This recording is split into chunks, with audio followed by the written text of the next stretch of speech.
Thank you, Asher, for reading the word, and thank you for the prayers. Good morning, church. If anti-doping regulations had been strictly enforced, Calvin Smith, a gifted American sprinter with a distinctive upright style, would have left the 1988 Seoul Games as the Olympic 100 meters champion and world record holder. On the day that changed the face of the Olympics and his sports forever, Smith finished fourth behind Ben Johnson, Carl Lewis, and Linford Christie. Today, he is the only man among the first five finishers in Seoul untouched by a drug scandal. Quote, "I should have been the gold medalist," unquote. Smith has said of race that has been variously described as the dirtiest and most corrupt in history. Throughout the last 5 or 10 years of my career, he continues, I knew I was being denied the chance to show that I was the best clean runner, he told the journalists. I knew I was competing against the athletes who were on drugs. Sometimes choices are hard, but those choices would mean a lot for those who have great character. Sometimes for some, they would cut corners to win the race, but for Smith, it was his character that was shown through. We will be going through the book of Exodus, chapter 32, in its entirety as time allows. This chapter appears to be kind of an interlude, something that is out of sync with the chronology or the flow of the book. Scholars are of the opinion that this may be because of what had happened and to highlight the stubborn nature of the people of Israel, as we have just read and heard. So that may be the reason. So I will divide this into the first 6 verses, the episode with Aaron, the first 6 verses. Then we will see verses 7 through 14, Moses' interaction with the Lord. And then 15 through 20, he comes down and deals with the people. Verses 21 following through 24, he deals with Aaron. He turns to Aaron that, why did you do this? 25 through 29, that would be an altar call, a great call, and the Levites will respond. And verses 30 through 34 is his continuing pleading on behalf of the people. And verse 35 is the inclusio. So the first 6 verses, what we see is a strange request. Make us gods. This is what we read. When the people saw that Moses delayed to come down from the mountain, people gathered themselves together to Aaron and said to him, up, make us gods who shall go before us. As for this Moses, the man who brought us up out of the land of Egypt, we do not know what has become of him. Strange request indeed. They say, make us gods. Why did they ask for gods to go before them? Well, they could have asked Aaron to lead them, couldn't they? Because he was one of the leaders who was with Moses. Instead, they asked Aaron to make us gods to go before them. We do not know the exact reasons why, but it may be adduced from the few references to Moses as God in the earliest chapters. For example, in Exodus 4:16, this is what we read, quote, he will speak for you to the people, and it will be as if he were your mouth and as if you were his God. This was a statement to Aaron. And then in Exodus 7:1, again, the Lord repeats, so the Lord said to Moses, see, I have made you go to Pharaoh, and your brother Aaron will be your prophet. We do not know if these were the reasons why the people had asked Aaron to make a god to go before them instead of asking him to lead them or to appoint another leader. Or it could have been also because of the many miracles that Moses had performed, which they knew that God alone could do. No human being, no ordinary human being could do the miracles that Moses was able to perform on behalf of God and on behalf of his people. Aaron unwittingly walks into the trap. He should have known better. In fact, if you read in Exodus 19:24, God had asked Moses to bring Aaron up with him to the mountain. So Aaron knew exactly what was going on. He knew who Moses was with and why he was there up in the mountain. with God, what was going on. But for some inexplicable reason, he falls into this trap, the request, the strange request of the people. They are saying, make us God to go before us. This was his time to make a difference. Instead, Aaron caves into peer pressure. The narrative presents Aaron's response as very casual, without even an attempt on his part to dissuade the people, to try to persuade them from not continuing, not going through with their request. We don't see anything. Instead, this is what we read in verse 2. So Aaron said to them, take of the rings of gold that are in the ears of your wives, your sons, and your daughters, and bring them to me. Interesting. Even apparently, even sons had earrings. Well, different times. Verse 3. So all the people took off the rings of gold that were in their ears and brought them to Aaron. They left Egypt with quite a bit of possession, right? If you know the story and how the people had left, we know that they had gone out to the neighbors and asked them for gold and for other things. Of course, they said, we are just going for a 3 days journey into the wilderness to worship our God. Perhaps it was because they knew that Egyptians cared a lot about presenting themselves best before their God. We do not know exactly the reasons. Of course, later on, we know that it was kind of their wages. But as far as the Egyptians were concerned, they had no clue why the Israelites were asking for gold or their jewelry. But now we know what that is going to be used for. In verse 4, and he received the gold. This is Aaron, received the gold from their hand and fashioned it with a graving tool and made a golden calf. And they said, as soon as the people saw what had come about, the product, the final product, these are your gods, O Israel, who brought you up out of the land of Egypt. This was their retort. Interesting. The Hebrew word that's used here, that Aaron had fashioned a golden calf, is the same word we read in Genesis chapter 2, verse 7, where God is fashioning man out of the dust of the earth. Interesting that there was a time God made man in his own image and likeness. Now, when it was man's turn, Aaron's turn, he is making a God after his own heart, after his own idea. As soon as the people saw, they were really excited. They attribute the redemption to this golden calf, redemption from Egypt. What do they say? These are your gods, O Israel, who brought you out of the land of Egypt.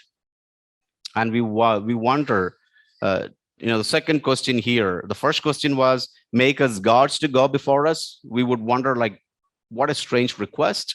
The second thing, why a golden calf? Couldn't have Aaron chosen anything else? It may be because the bull god in Egypt, it was called by different name, Hap, Hep, or Happy, like maybe nicknames in India for kids, or Apis in Greek. The bull god was very well known and was worshipped from about the first dynasty of the pharaohs, from the 3rd millennia. There were different cultic centers, Memphis, Hermopolis, and other places. This is a quote from the great Cairo hymn about this bull god, Lord of truth, father of the gods, and made man and animals, and is the Lord of what exists, who created the tree of life. In short, bull god was one of the most important gods in Egypt.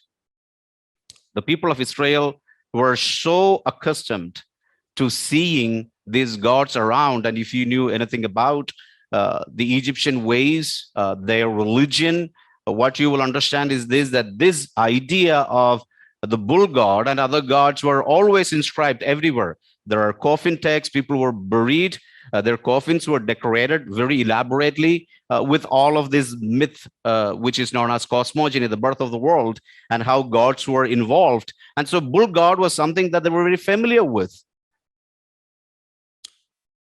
And that is Aaron's default position. The action of Aaron and the reaction of the people tell us that they were very familiar with this God and very comfortable. The people of Israel were in Egypt over 400 years, several generations of being there. means that they were Egyptians for all intents and purposes. You ask those children who are born and raised in the US, right? Second, third generation, before you know, they are called, like the Indian generation are called coconut generation, because they are brown outside, white inside. I would not tell you a conversation I had with one of my sons. I would tell you what it is, but not name. I was driving them to school or picking them up back from school one day. For whatever reason, he said, Dad, because of these things, we white people can't do this. And I said, what did you say? We white people? Yeah, we are white, you are brown. I said, let's look at the mirror.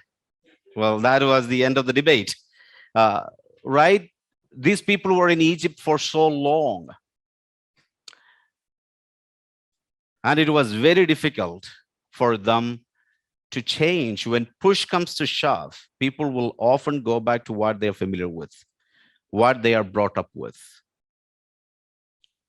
According to behavioral psychologists, character formation happens in the formative years, which is about the first 15 years of one's life. Their upbringing, the particular character traits that they would show, all of them are tied to these formative years and what they have done.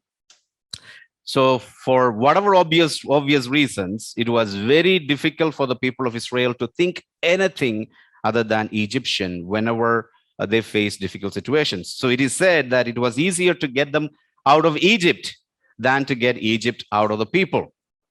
Every so often, whenever the people did not like what had happened to them, they would want to go back to Egypt. For example, Numbers 11:5. This is the episode that they craved for meat. They were eating manna and it was so despicable to them. They said, you know what? We despise it. There's nothing good in it. Of course, don't forget that this was a miracle, a daily miracle, right? Every morning they see God's hand at work. They were seeing the very visible presence of God. As they come out of the tent, if they looked around, the very presence of God in the pillar of fire or pillar of cloud. Despite that, of course, they will rebel against God. That time they would think so wonderfully about Egypt. They think about the melons, the cucumbers, the onions, the great stuff they ate in Egypt. Or in Numbers 14:3, this is the reporting of the 12 spies. 10 of them bring bad news and the 2 of them bring good news. This is what the people say in Numbers 14:3 and 4. Why has the Lord brought us into this land only to be killed by the sword, that our wives and our children should become plunder? Wouldn't it be better for us to return to Egypt? Not only that they think about nostalgically about Egypt. Look at verse 14. So they said to one another, let's appoint a leader and return to Egypt. Egypt was part and parcel of who these people were. Even though they were redeemed people, it was so hard for them to leave Egypt behind. I think this is true of us as well as Christians, isn't it? We need to really take a good stock of what informs us, what forms our behavior. If we are not brought upon a good sound biblical foundation, we will more likely to fall back on what we are familiar with. Watch out for the Egyptians in us. That is the old man with all its sinful practices. The old self will rear its ugly head at the opportune moment. It will. And the life of the people of Israel teaches us that Egypt was just a heartbeat away. When we recoil on the face of difficulties, what is our default posture? What do we resort to? What do we fall back on? If I take a stock of that, sometimes it really frightens me, because the old man is present, ever so present in those circumstances. When Aaron saw this, verse 5, he built an altar before it and made a proclamation and said, tomorrow shall be a feast to the Lord. When Aaron saw what? Aaron saw that the people were very pleased with his work. Because in verse 4, we see that he took some graving tools. He brought out his artistic skills.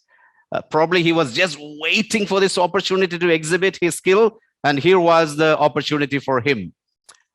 In verse 4, of course, he carves this image with precision, with utmost care. And then he saw that the people were too excited, because as soon as they saw the golden calf, what did they say? Oh, Israel, these are your gods who brought you out of Egypt.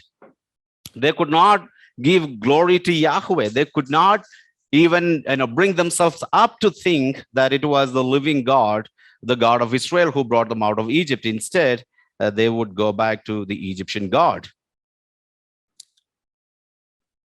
Aaron finds himself in a tight spot. He has let the people go wild. He caved into their request completely. Instead of correcting their behavior, he gives a spiritual twist to it. What does he say? Tomorrow shall be a feast to the Lord. Before whom are they going to celebrate this feast? Before the golden calf. Aaron knew that, he had lost control of the people. He lost the plot. So he decided, you know what? Let me give a spiritual twist. I wonder how often I'm like Aaron, right? I cave into peer pressure. And there are times I think I have resorted to spiritual language, giving a spiritual twist to what is abominable and aberrant as far as God was concerned. And in fact, in verse 8, the Lord will tell Moses, this is precisely what the people did. He would say, they have quickly turned aside from the way that I commanded them. They have made for themselves a molten calf and have bowed down to it and sacrificed to it. These are your gods, O Israel, which brought you up from the land of Egypt. Aaron not only gave them what they requested, but allowed them to bring in strange worship into the Israelite camp. Totally uncalled for. This was his time to become a leader. He was called upon. These were crucial times as far as the nation Israel was concerned. This was his time to stand up for God. But he caved into pressure. Sometimes when I look at my own Christian life, I'm between these two extremes, between Aaron and the other character we will find in this book, in this chapter, Moses. Sometimes I think I'm like Aaron, caving into peer pressure, wanting to please people, whether it is with my language, with my demeanor or whatnot. There may be times I have to make a stand, take a stand for God, make it my point to honor God, but every so often, I cave in like Aaron. So I can really identify myself with Aaron here. I don't know about you. But Christian life is sometimes between these two poles. Sometimes we are like Aaron, and then sometimes we would be like Moses, which we will see a little later. So the next day morning in verse 6, all the people got up. They put on their festive clothing, and they were dancing, and they had a great party. They worshipped this golden image, and God is so upset. We read that in verses 7 through 14, the text that Asher read for us. Here we will find a strong resolve on the part of Moses, and he would say in verse 34 that blot my name out if you would not forgive these people. If you're going to destroy these people, Lord, take me out first, take my life away. So this is now the conversation, the second piece that we are seeing, the second part of the narrative, the conversation that God is having with Moses and vice versa. Moses is also going to respond to God. Verses 7 following. A strong resolve. First we saw a strange request. Now we see a strong resolve. Verse 7, and the Lord said to Moses, go down, for you people whom you brought up out of the land of Egypt have corrupted themselves. Interesting statement. God tells Moses that these were Moses' people whom Moses brought out from the land of Egypt. Sounds quite strange, doesn't it? But as far as God was concerned, these people are Moses' people because he is their leader. He represents them. Watch out more for Moses' language in verse 11. Okay, we'll come to it. Both Moses and Aaron are God's representatives before the people. They are to conduct themselves a certain way because there is so much at risk, at stake. However, we see that Aaron does not represent God well. Not only did he not represent God well to the people, but he was not willing to own up his mistake when he was given an opportunity. We will see that in verses 21 to 24. If you turn there in verse 24, Moses would ask Aaron this question: what did these people do to you that you have brought such a great sin upon them? 22, verse 22. And Aaron said, let not the anger of my Lord burn hot. You know the people, that they are not evil. They are set on evil. For they said to me, make us gods who shall go before us. As for this Moses, the man who brought us up out of the land of Egypt, we do not know what has become of him. Verse 24. So I said to them, let any who have gold take it off. So they gave it to me. I just threw it into the fire. Voila, here comes out the golden calf. He conveniently omits his crafting skills, right?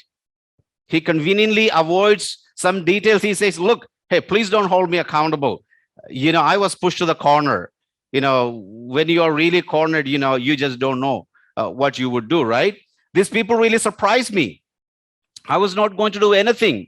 But ultimately, I said, you know what? Whoever has gold, yeah, if you have something, bring it to me. I didn't know what to do with. So I thought, here's gold. I don't want to do anything with it. I threw it, landed in the fire. Voila, there comes the golden calf. He's given an opportunity to own up. This was his time to own up. But he is not going to do that. Sometimes even leaders are culpable. Here, Aaron contends that he was innocent, that he merely threw the gold into the furnace, and to his surprise, there came out a golden calf. Good leaders or good representatives of God are not necessarily people who make no mistakes, but they are those who own up to their mistakes and are willing to correct the course. In fact, we see the contrast in Moses. He intercedes for the people, and not only for the people, but also for his fellow leader. In Deuteronomy 9, verse 20, this is what we read. This is Moses recounting this particular episode. Deuteronomy 9:20. And the Lord was so angry with Aaron that he was ready to destroy him. And I prayed for Aaron also at the same time. Here is a godly leader, Moses, pleading for his fellow leader who did not do the right thing. And now in verse 7, God is breaking this news to Moses. Moses has absolutely no clue what was going on at the foot of the hill, because Aaron was there and the rest of the people were at the foot of the hill. Moses himself had gone up to Mount Horeb to be with the Lord, to receive the 10 Commandments. So he had absolutely no clue what was going down there in the valley. The Lord is going to break the news to him. What does he say?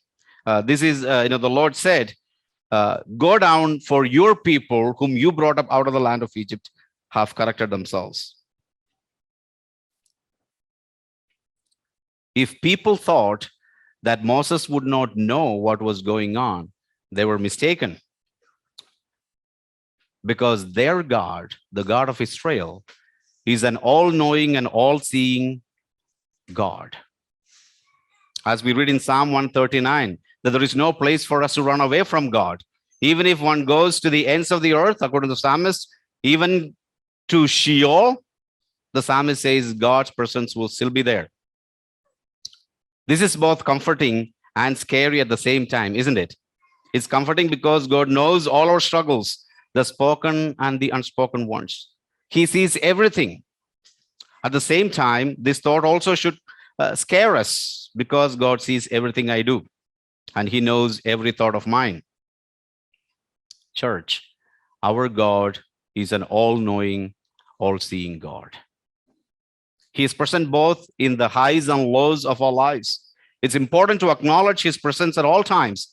As far as God is concerned, there is no privacy for any of his creation. He sees all of us as we are. In fact, one of my friends would put it this way: God sees me naked, when I'm in the shower. I thought that's imagination running wild, but the point well taken. Our God sees us at every moment of our lives. Even when we are with ourselves, no one around us, absolutely in those private moments, God still sees us as we are. If you're struggling with something as a Christian, if you have unanswered prayers and you are wondering, where is God? If you're asking this question, where is God when it hurts? I want you to know that He is present right there with you. He is not far away. He is not absent. Walter Brueggemann puts it the best way. The silence of God does not mean His absence. This thought should comfort us. But if we are living in sin, this should scare us, because our God sees it as broad day. Everything, as it in broad daylight, He sees all of us. Our secret sins, He sees. Also, our secret pains, the things that we can't share with others, even the spouses, things you think you can't share with your spouse. This Lord knows. And the Lord says that these people have turned aside from Him very quickly. And coming to verse 10 is very interesting. God is now quite upset with the people, and He's going to give a great offer to Moses. He says that I'm going to change the course of history. Verse 10, this is what we read. Now, therefore, let me alone, that my wrath may burn hot against them, and I may consume them. In order that, what is the purpose that God would want to do that? In order that I may make a great nation out of you, Moses. What an offer. What an offer. Moses' response, let's read in verse 11 following. This is a great offer. What is God going to say? That I'm going to replace you with the great names, the fathers, Abraham, Isaac, and Jacob. This nation Israel will no longer be known as the nation or the children of these people. Instead, I'm going to do a do-over with you.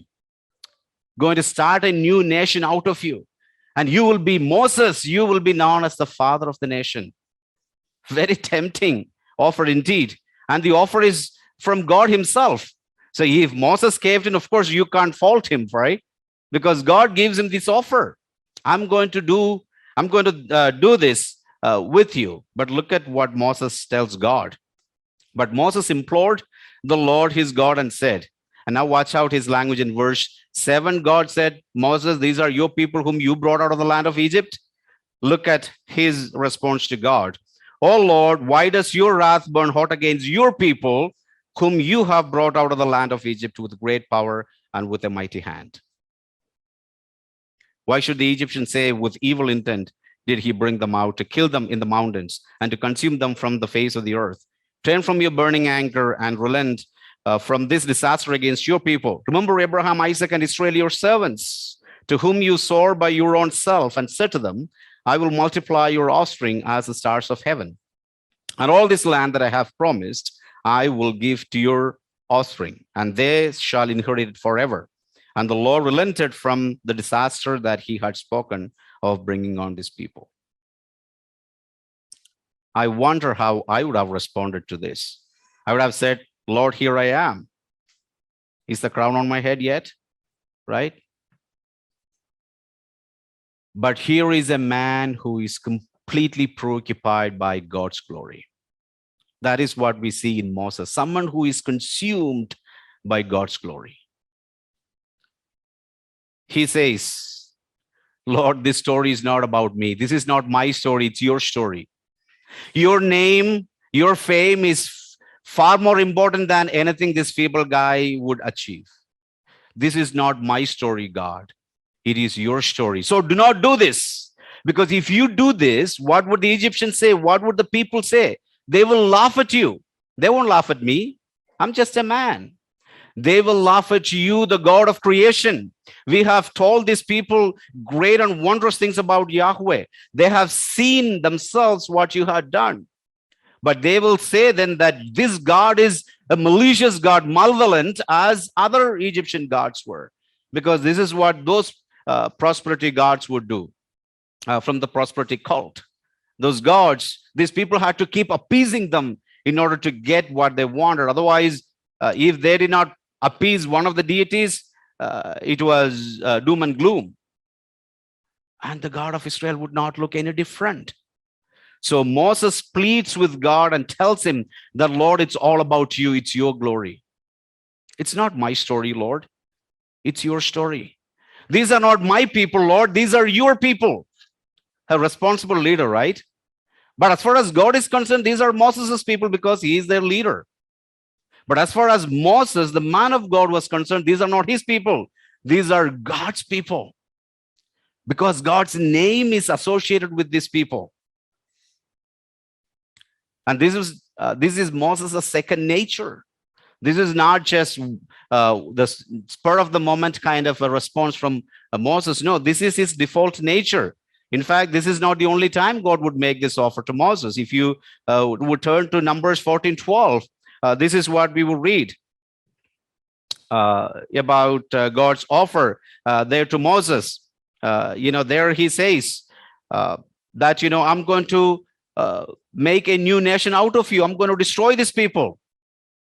His response is exactly the same. Lord, please don't do it, because it's your story.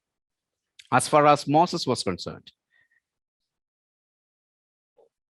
he had one-man audience. God was his audience. He was performing for this one-man audience. Church, we are performing for this one-man audience. You and I, as God's people, we are performing for God. At the end of the day, it doesn't matter if all the people gave you a thumbs up after whatever you did, if God were to give you a thumbs down. Moses knew that he was in it, not for himself. He was in it for God, for his glory, for his sake. He was a man who was consumed by God's glory. Church, let me ask this question. What drives us? What drives our ambitions? What drives our desires? Are those to make a name for ourselves? To become significant in community, in society? To become important to our neighbors? To be something among God's people? What drives us? This is a question I wrestle with, because I'm often tempted, folks. I'm often tempted to photobomb Jesus. Something I have learned in my theological education is this, that you can have so much up here, head knowledge, although this distance between head and heart is not too far, but in real life, they are light years away. If I had practiced everything I have learned, you should have put me in a glass case. I shouldn't have come out of it. I should have been a saint, decorated that way. But I'm fallible. Very gullible, giving into all of these pressures in life. But here is a man of God who was consumed by God's glory.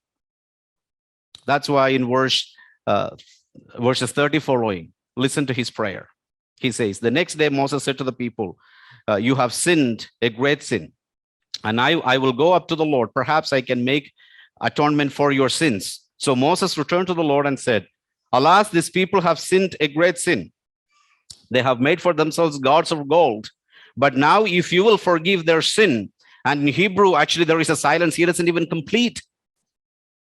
There is this long pause. Lord, if you will not forgive their sin, then you could almost envision his posture, like really his head down. And he says, then blot my name out. The Hebrew phrase means kill me, take my life out. It does not mean like, the book of life or the that we read in the New Testament. He's saying, My identity is fused with the identity of these people. Moses says, I have no existence apart from these people, your people, God. He does not find a significance or self-worth in himself. He finds his significance because he is part of this body, which is God's people.